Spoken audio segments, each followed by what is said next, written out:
If we study the flower patterning in the Arabidopsis thaliana, which was studied in 1991 with the help of 3 sets of the genes. So, in that case, there was A, B and C sets of the genes, and in the A set there is Apetala 1 and Apetala 2 genes are involved. In the case of the B, Apetala 3 and Pistillata is involved, and in the C set only one gene, that is the agamus, is present, right? So, all these 3 genes or set of genes, they contribute in the formation of the 4 whorls, that is the sepals, petals, stamens and carpel. So, a set of the gene or class A genes, which involves the Apetala 1 and Apetala 2, controls sepal development, and together with the B genes, it regulates the formation of petals. So, here we can see that only A genes that control, or A set of genes control the sepal development, but for the petal developments, A class genes and B class genes, they are together, which forms the petals. So, class B genes, that is the Pistillata and Apetala 3, together with class C gene, mediates the stamen development. So, B genes together with the C class of the genes, that is the Apetala 3, Pistillata and agamus, they together form the stamens. And class C genes, that is the agamus, which determines the formation of the carpel. So, here we can see that the class A genes only forms the sepals, and class for the formation of the petals, that A and B set of genes are needed, and for the stamen formation B and C set of genes are needed, and for the carpel formation C set of genes, that is the agamus, is involved. So, here is the same thing, that A activity controls the first and second whorl, and B gene activity controls the second and third whorl. C gene activity control the third and fourth whorl. So, this whorl development is very easy to understand with the help of this ABC model. So, only a single set, A set of genes that produce only sepals. So, if we study the mutation study, as I said that Arabidopsis thaliana is also used as a model plant because the mutations are very easy to do, because with the help of this ABC model, that if we mutate any class of the genes or any set of the genes, we can study the mutants very easily, right? So, this is a wild type of the flower, right? A produce the sepals, A and B produce the petals, right? B and C produce the carpel, and C produce the stamen, and C produce the carpel, right?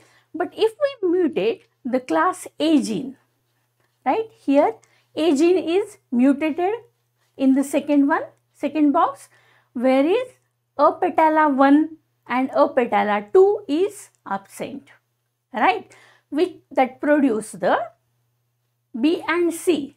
Only C produce the carpels, then B and C produce the stamen, then again B and C produce the stamen, and C produce the carpel. Because A mutation is there, so there is no production of sepals and petals. Only stamens and carpels are produced. So, if we study the third one, that is a B mutation, or Apetala 3 and Pistillata gene is not there.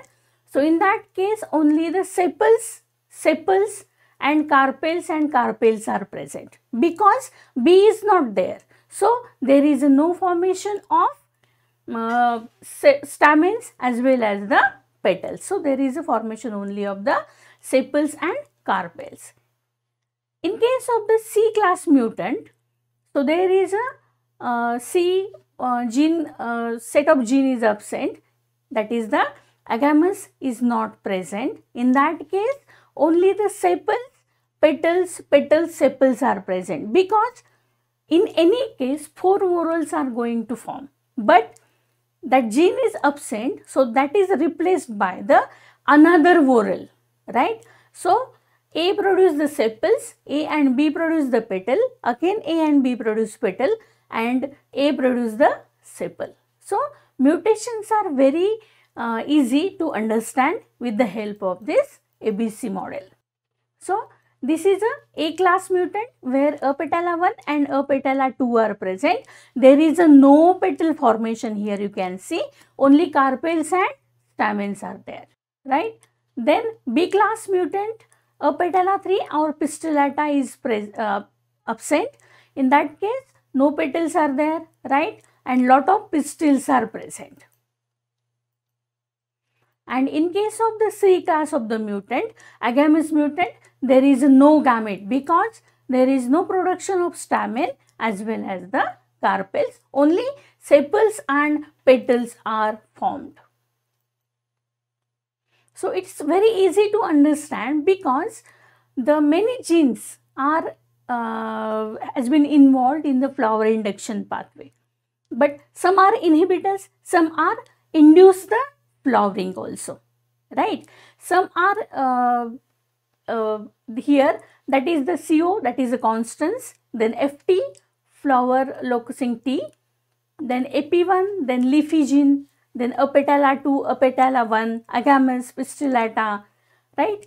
All these genes are very important for this flower induction. So AP1 and leafy 1 gene plays major role in turning the ABC group genes. This leafy protein alone control the AP1 in the whorl 1 and 2, that is the formation of sepal and petals, right? Okay, leafy 1 and UFO, that is the unusual floral organ, control the AP3, means the whorl 2 and 3, that is a formation of the stamen and carpel. This leafy and wuschel protein also control the AG, that is the agamous gene, right? So all these genes are involved in the flower induction pathway.